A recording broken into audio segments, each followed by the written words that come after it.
Hello students, welcome back to my channel. कैसे हो आप सब? उम्मीद करती हूँ बेटा सभी अच्छे होंगे और अपना ख्याल भी रख रहे होंगे। तो बेटा आज हम करने जा रहे हैं अपनी वर्कशीट नंबर 25 साइंस सब्जेक्ट की है बेटा, 9th क्लास के लिए है और 31 तारीख की आपकी ये वर्कशीट है। ओके, चैप्टर बेटा हमारा चला हुआ है फंडामेंटल यूनिट ऑफ लाइफ, जिसमें आज हम करने वाले हैं माइटोकॉन्ड्रिया और वोक्यूल्स के बारे में। ठीक है, तो ये क्या है बेटा, जो साइटोप्लाज्म होता है उसके अंदर जो ऑर्गेनेलिज होते हैं, सेल ऑर्गेनेलिज, उसमें से आज हम ये दो पढ़ने वाले हैं। ठीक है, जो कि तुम यहाँ पर ये देख रहे हो विभिन्न विभिन्न होते हैं, डिफरेंट डिफरेंट, उसमें से आज ये दो पढ़ेंगे। तो चलिए स्टार्ट करते हैं। तो ये क्या होता है बेटा, जिज्ञासा और ज्ञान आपस में बातें कर रहे हैं। जिज्ञासा से पूछ रहा है ज्ञान की, जिज्ञासा दीदी, from where does a cell get energy to perform different life processes and how. मतलब कि जो लाइफ प्रोसेस होती है डिफरेंट, ठीक है, जो कि किसके द्वारा की जाती है, सेल के द्वारा परफॉर्म की जाती है, तो उनको करने के लिए एनर्जी कहाँ से लेकर आता है सेल, ठीक है, और वो कैसे लाता है।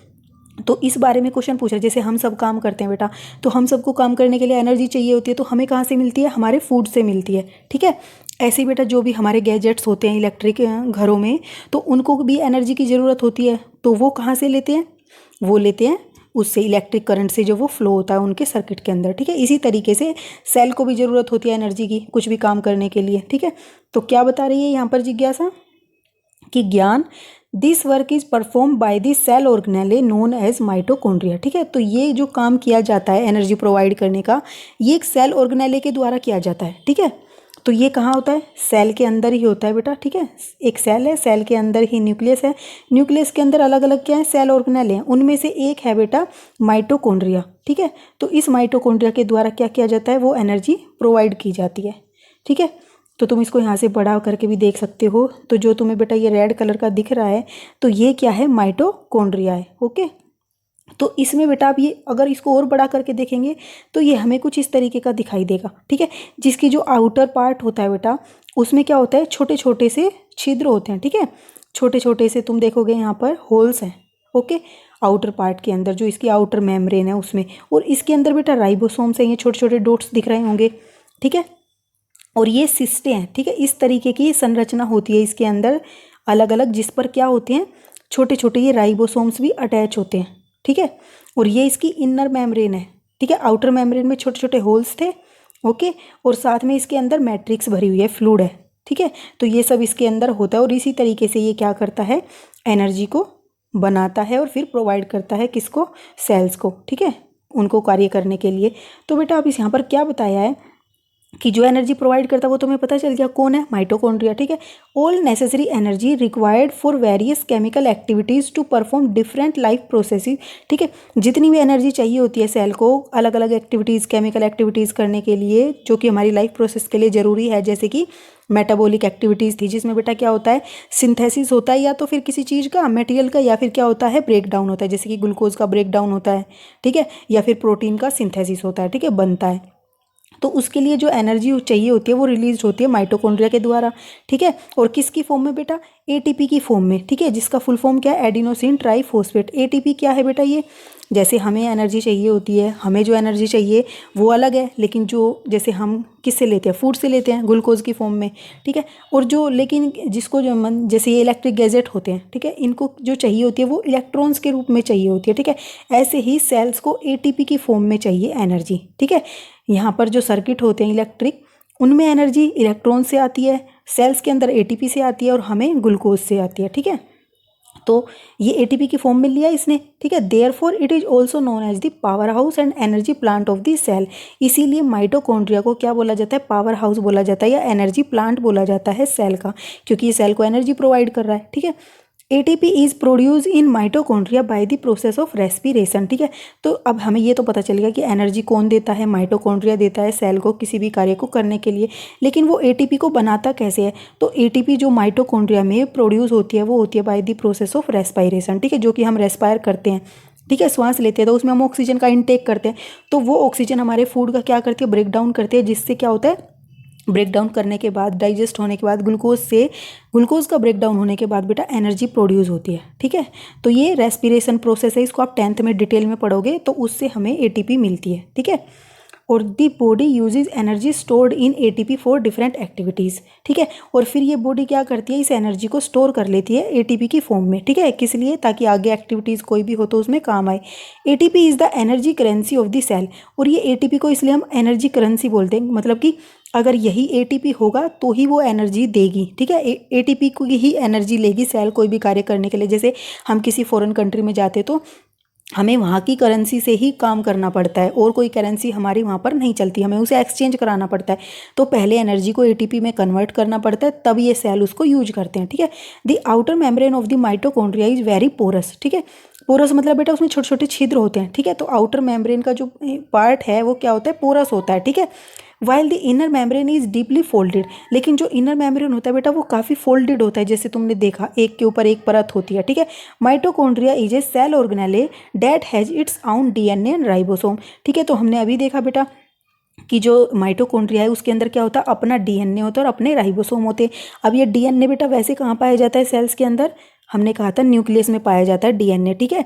और वहीं पर क्या होते हैं, डीएनए पे प्रोटीन होते हैं। लेकिन अब यहाँ पे माइटोकॉन्ड्रिया जो क्या एक सेल ऑर्गेनेल है, इसके अंदर खुद का भी पाया जाता है डीएनए, ठीक है। और राइबोसोम भी पाया जाता है। अब ये राइबोसोम क्या बेटा, हमने पढ़ा था राइबोसोम क्या है, फैक्ट्रीज है जहाँ पर क्या होता है, प्रोटीन का निर्माण होता है, ठीक है। प्रोटीन का सिंथेसिस होता है, वो होती है राइबोसोम, ठीक है। तो therefore it can make some of its protein by its own, तो इसीलिए अब इसका खुद की फैक्ट्री है, तो ये क्या करेगी, अपनी खुद के जो ज़रूरत होती है उसके लिए प्रोटीन्स का सिंथेसिस खुद से कर लेती है, ठीक है। जैसे कि अब किसी के घर पे दुकान हो, ठीक है, राशन की है या किसी भी चीज़ की है, बुक्स वगैरह की है, तो क्या करता है, उसको बाहर नहीं जाना पड़ता, वो क्या करता है, अपने घर से इजीली ले लेता है, ठीक है। तो इसी तरीके से ये माइटोकॉन्ड्रिया भी अपनी प्रोटीन खुद से सिंथेसिस कर लेता है, ओके। अब बेटा हम नेक्स्ट जो सेल ऑर्गेनेले होता है, सेल्स के अंदर और पार्ट होते हैं, तो उसका नाम क्या है, वोक्यूल्स, ठीक है। तो वोक्यूल्स क्या होते हैं बेटा, दीदी what is the importance of vacuoles in the plant cell, तो प्लांट सेल के अंदर वोक्यूल्स का क्या इंपॉर्टेंस होती है, ठीक है। तो ये भी एक सेल ऑर्गेनेले है, जैसे कि इसके अंदर यहाँ पर ये था, ऊपर देखो जो ये रेड कलर का तुमने देखा था, ये क्या था, ये था माइटोकॉन्ड्रिया। इसी तरीके से बेटा प्लांट सेल के अंदर, ये एनिमल सेल है, ठीक है, इसमें नहीं दिखाया गया है, प्लांट सेल के अंदर ये क्या पाया जाता है, वोक्यूल्स पाया जाता है, ओके। तो ज्ञान we know that the vacuoles are small sized, ठीक है। तो वोक्यूल्स क्या होते हैं, स्मॉल साइज्ड के होते हैं या फिर एब्सेंट होते हैं एनिमल सेल्स के अंदर, मतलब कि जो जैसे हम हो गए, ह्यूमंस हो गया, अदर एनिमल्स हो गए, उनके अंदर या तो ये होते नहीं हैं, होते हैं तो बहुत छोटे होते हैं, ठीक है। लेकिन in plants they are very large in size, लेकिन जो प्लांट्स होते हैं, आपने देखा भी होगा स्टार्टिंग में यही आया था, पहले तुम्हें प्लांट सेल और एनिमल सेल की डायग्राम बनाई थी, ठीक है, सेल की, तो वहाँ तुमने देखा होगा ये वोक्यूल्स को, तो वो काफ़ी लार्ज होती है, ठीक है। Generally centrally located in the cell, और ये क्या होती है, जनरली बीच में लोकेटेड होती है। ऐसा कुछ डायग्राम था जिसके बीच में तुमने ये देखा होगा वोक्यूल्स, ठीक है, ये प्लांट सेल के अंदर था, ठीक है। अब in plant cell vacuoles are full of cell sap, ठीक है। तो इसके अंदर एक तरीके का सेल सेप भरा होता है, एक लिक्विड भरा होता है, और वो क्या करता है, उसको प्रोवाइड करता है टर्जिडिटी एंड रिजिडिटी, ठीक है, यानी कि उसको क्या देता है, कठोरता प्रदान करता है, स्ट्रेंथ प्रदान करता है, ठीक है, सेल को। Many substance such as amino acids, amino acids किस लिए यूज होते हैं बेटा, प्रोटीन्स के बनाने के लिए। Many substance such as amino acid, various organic acids, some proteins and sugars, ये सारी चीज़ें भी इस लिक्विड के अंदर स्टोर होती हैं, ठीक है, जो कि सेल की लाइफ के लिए इंपॉर्टेंट होते हैं प्लांट सेल की, ठीक है। The cell membrane of the vacuoles is known as tonoplast, ठीक है। और बेटा देखो, जितने सेल हो गया, ये क्या है, सेल है, तो इसका भी आउटर पार्ट होता है, ठीक है, उसको हम सेल मेम्ब्रेन बोल देते हैं। फिर न्यूक्लियस होता है इसके अंदर सेल के, उसका आउटर पार्ट होता है, उसको हम क्या कहते हैं, न्यूक्लियर मेम्ब्रेन बोल देते हैं। फिर ये बीच में बेटा साइटोप्लाज्म होता है, लिक्विड, ठीक है। इसके अंदर जो ये सेल ऑर्गेनेले होते हैं, अलग अलग माइटोकॉन्ड्रिया हो गया, या फिर वोक्यूल्स हो गया, या फिर उसके अलावा भी बहुत सारे होते हैं जो हम पढ़ चुके हैं, ठीक है। तो उसमें इन सब का भी अपना ही क्या होता है, एक सेल मेम्ब्रेन होता है, आउटर पार्ट होता है, ठीक है। तो जो वोक्यूल्स है, वोक्यूल्स का आउटर पार्ट क्या कहलाता है, टोनोप्लास्ट कहलाता है, ठीक है, उसको टोनोप्लास्ट बोलते हैं। जैसे कि सेल मेम्ब्रेन को प्लाज्मा मेम्ब्रेन भी बोलते हैं, ठीक है। तो इस तरीके से इसको टोनोप्लास्ट बोला जाता है। अब ये है क्या, it keeps the content of the cell separate from the cytoplasm of the cell, क्योंकि बेटा ये क्या होते हैं, ये साइटोप्लाज्म होता है, इसके अंदर ये सारे सेल ऑर्गेनेलेज होते हैं, तो ये लिक्विड भरा होता है, इस लिक्विड में ये चीज़ें होती हैं। तो अगर इनकी जो बाहर की आउटर पार्ट नहीं होगी तो ये इसमें मिक्स हो जाएंगे, ठीक है। जैसे कि क्या हुआ था, हमने पढ़ा था उसमें प्रोकैरियोटिक में न्यूक्लियस का न्यूक्लियर मेम्ब्रेन नहीं था, तो वो क्या था, उसका पता ही नहीं चलता था कहाँ तक उसका पार्ट फैला हुआ है न्यूक्लियस का, ठीक है। प्रोकैरियोटिक में।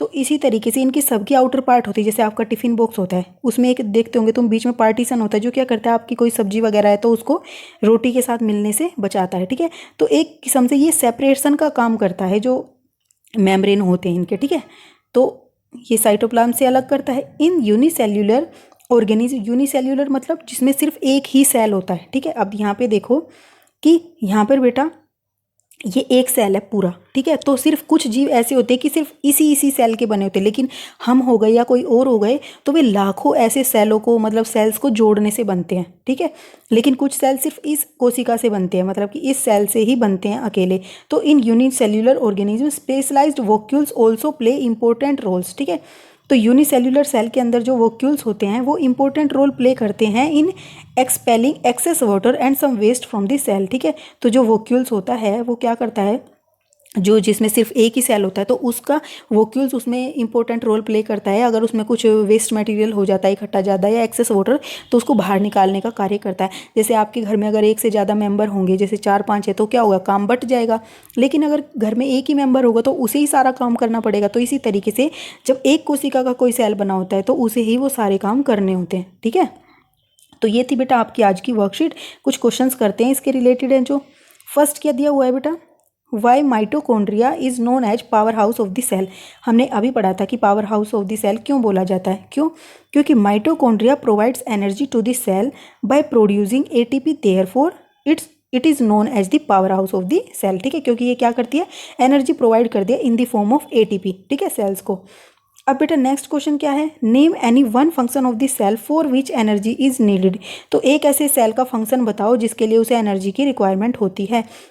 तो हमने अभी पढ़ा कि energy is required by the cell for the various chemical activities to perform different life processes. ठीक है, तो डिफरेंट लाइफ प्रोसेस को करने के लिए कुछ केमिकल एक्टिविटीज़ की जाती है सेल के द्वारा। ठीक है, उसके लिए उसे क्या चाहिए, एनर्जी चाहिए होती है। ओके, तो जैसे आप यहाँ पर एग्जाम्पल में लिख सकते हो कि synthesis of proteins, break down of glucose. ठीक है, तो ऐसे भी एग्जाम्पल दे सकते हो।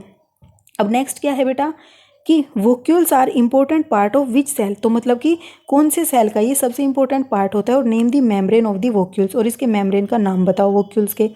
तो बेटा हमने अभी पढ़ा था कि एनिमल्स में तो ये पाया ही नहीं जाता, या पाया जाता तो वो छोटा होता है, तो इतना काम का भी नहीं हुआ। ठीक है, लेकिन प्लांट सेल के अंदर क्या होता है, vacuoles are important part of the plant cell because it contains ठीक है, ईज नहीं आएगा यहाँ पे, cell sap which provide turgidity and rigidity to the cell, also containing some important substance for the plant cell and the outer part या outer membrane of the vacuoles is known as tonoplast. ठीक है, तो क्या बोला गया बेटा कि इसमें कुछ ना कुछ ऐसे मटेरियल होते हैं जो कि प्लांट सेल की लाइफ के लिए जरूरी होते हैं, और एक सेल सेप होता है, एक लिक्विड होता है जो क्या करता है, इसको टर्जिडिटी और रिजिडिटी देता है। ठीक है, और जो आउटर मेम्ब्रेन होता है इसका, उसको बोलते हैं टोनोप्लास्ट। ओके, अब बेटा name 3 substances stored in the vacuoles of the plant cell.